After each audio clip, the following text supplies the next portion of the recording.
So I just finished up a Terraria playthrough that I'd streamed the whole of. It was 108 hours long, the longest Terraria playthrough I've ever done. My first Terraria playthrough in quite a long time now. During it, I shared a couple of my posts on Instagram because I was actually happy with them for once. The reason why my playthrough was so long is I put so much time into building. I feel like a lot of the time people don't appreciate how good Terraria's building is. People assume it's just inferior to Minecraft because it's 2D, but it really is not. And now I'm happy with the builds I made. Some of them are not good, but some of them I'm quite happy with. We're going to start out, well, actually yeah, so what I'm doing here is I'm going to tour my world, kind of. This will not be long, but there's stuff I'm actually proud of, which I also haven't gone to show off yet. Some of it is really good, and we'll start with the best, and some of it is not as good.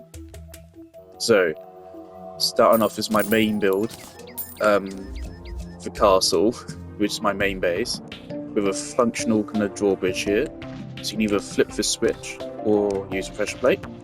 Either way it alternates. This takes you into the castle. This is the painting room, the trophy room, whatever you want to call it. So here is every trophy from all of the bosses, which I collected all over the game, as well as all the paintings, which took a long time to collect this. This is a pylon, which you can use for teleportation. We'll use that in a minute. Down here is my crafting area, so I have every crafting station set up and a space to DPS test all my weapons. And then this gate down here leads into the mines, which are directly below my house. Going further up, we have a little overhang here, which actually serves a practical purpose. Jumped here and tech enemies down there. This is like a restaurant area for NPCs to hang out in. They don't actually ever come down here, but they could if they wanted to. This is a statue room. This actually does stuff. If I turn this on, this would spawn a bunch of enemies. I'm not going to do that because I might die, but it does work. Further up here, we have our first actual NPCs. Every NPC has at least a slightly personalised room. So this is a golfer's room, though he's moved over there for now. Right here, we actually have a golf course actually set up here. So you can actually play golf, put the ball down here, and then boom, hole in one. Easy peasy. There's a miniature golf course with a golfer's room. This is a zoologist. She's got a bunch of pets in cages, and books and stuff, and a furry suit, because why not? And I don't know why I did this room for a princess, but I did. It's kind of bubblegum, I guess. I don't know. Further through here, this is my room with all the buffs, various armor sets I used over the playthrough. Here's actually the golfer himself hanging out in my room. Oh yeah, and this slime Stardew. I got every armor set I used throughout the playthrough here, and items for buffing, music box. If we go further up here, we have the arena. This can be used for bosses and invasions. It works pretty well. And along here are loads of music boxes. That's the main area of the castle done. But if we go further out here, we have a second drawbridge, and we have the Hall of Fame. I'm calling it. I haven't never really settled on a proper actual name for it, but here is every important weapon and item we used over the course of playthrough. And then some, just also my favourite things, for example, Acroseptum and Fireflower. I didn't actually use these, but I love them anyway, so I put them here. But yeah, that's the tower. Castle, wherever. I don't have proper names for them. It's the main base where everything goes through. Now if we go down here, back to the pylon, we can actually move on. So let's take a pylon over here. This is actually the first place I built.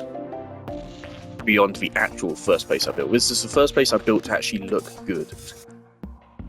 This is a nice little snow lodge. This is Goblin Tinkerer. He has some stuff set up here, a mechanic. This is the Tavern Keep's room. Where is he? He's outside. Here he is. Where's his room? Where's the cyborg? Here's a cool spot. It's also, again, practical. Something which was important to me is I wanted all these to actually be practical. A lot of people build their Terraria builds just to look cool, or just to be practical, but I wanted to go for both.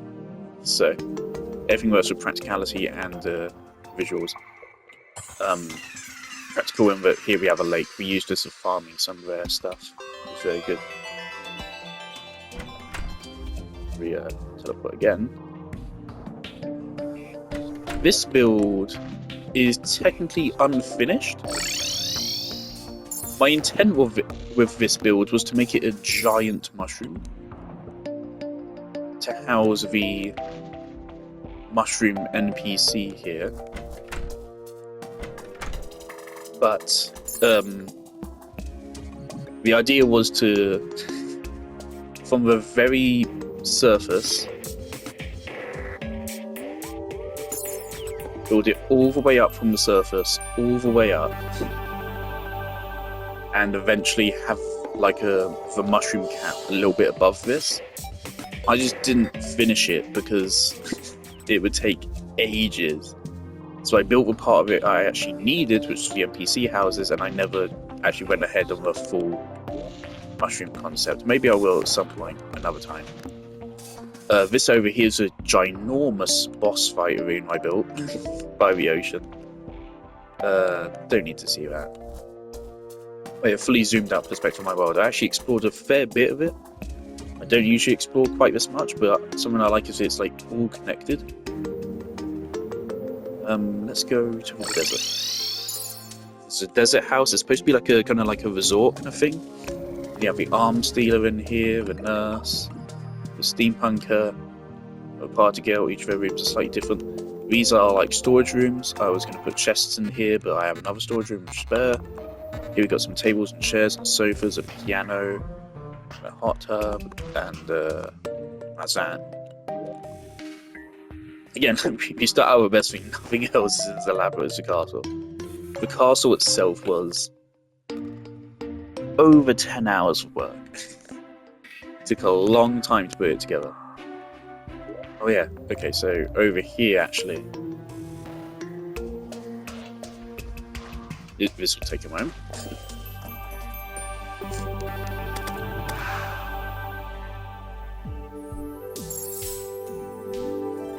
First of all, that rope leads up to some sky islands, which we use for fishing.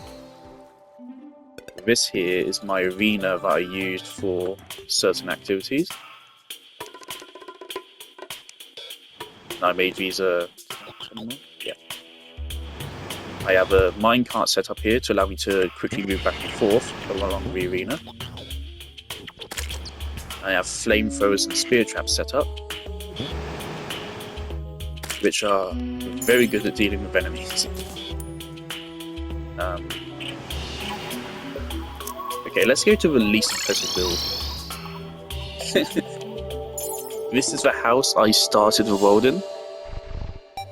Right here, it's right next to a castle. So this is where we were for the first part of the playthrough. It was simply just practical housing before I had the resources to actually build anything good. No NPCs live there anymore other than this little slime holding the fort. Everyone else has moved out. But if we go down quite far,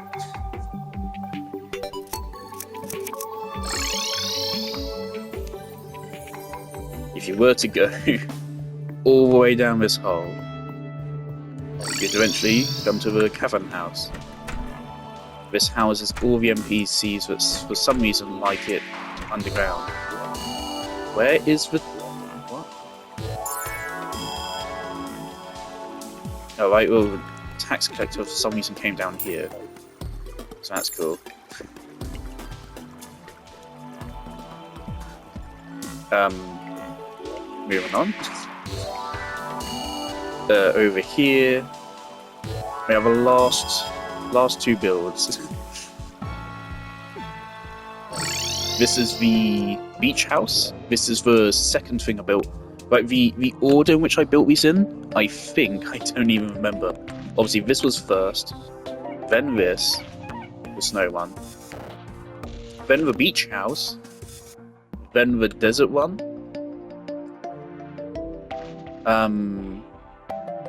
then the one for the truffle, then I think it was a cavern, and then the jungle, and then the last build was actually this. Technically, the last build was the Hall of Fame, actually, but that's an attachment of the castle, so... Yeah, so this is the beach house. It's like a huge pineapple. This took a lot of...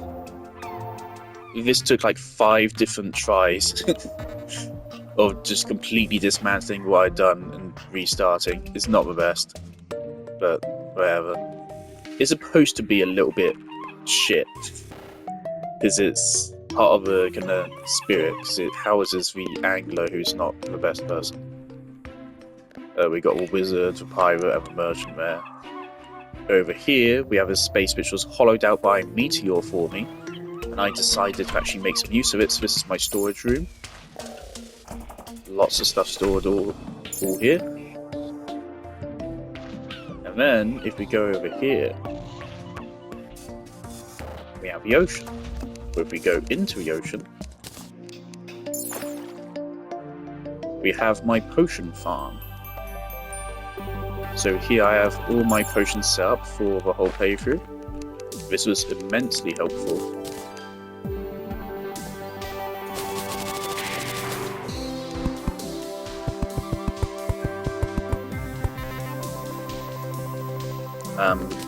Yeah, the potion farm was great. This is a very, very difficult build to do, so I had to create airspace for me to breathe in. So I had to build a space which was blocked out, so no more water could get in. Then I had to take buckets, take the water which was in the space, and then dump it out the top. This caused the ocean to overflow and start flooding this house. So to counterbalance it, I then threw like 100 dynamite down this hole and made this just gap in the world. That's down further up here, actually. This is the spot we have for farming space-based enemies, so wyverns, harpies, and Martians. None wanted to show up. That's right. Switch back to a flying saucer. Right, the last spot of the playthrough. The last like actual major build, the last one which actually housed NPCs. The jungle house. I'm quite happy with this, how it turned out. I did originally want some kind of windows in it, but I couldn't find a way to make them work. We got the painter, we got the dryad, and we got the witch doctor here. And again, this house actually serves practical purposes. Right here we got a spot to do some fishing in. Nice. Actually, that's really nice. Boomstick, there you go. Just like that, a boomstick. Lovely. Then out here we got this opening, which leads into the jungle. And then on the opposite side, not to mention these 2 massive jungle trees right here above the lake. This was an entirely natural formation. And like the moment I saw this, I knew I had to do some kind of build of it. So yeah, that's natural formation here. Here's my boss arena for fighting Terraria, which works out very nicely. She constantly spawns it. Wouldn't be surprised if we found a spawner up here if we go there right now.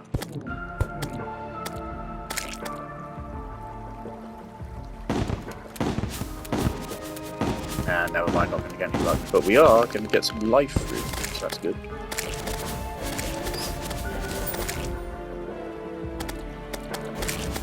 There you go. That's all the builds. That's everything. Yeah, it took a lot of work for all this stuff. It was a very fun playthrough. It was very fun to experience Terraria again after so long, and to do it so thoroughly.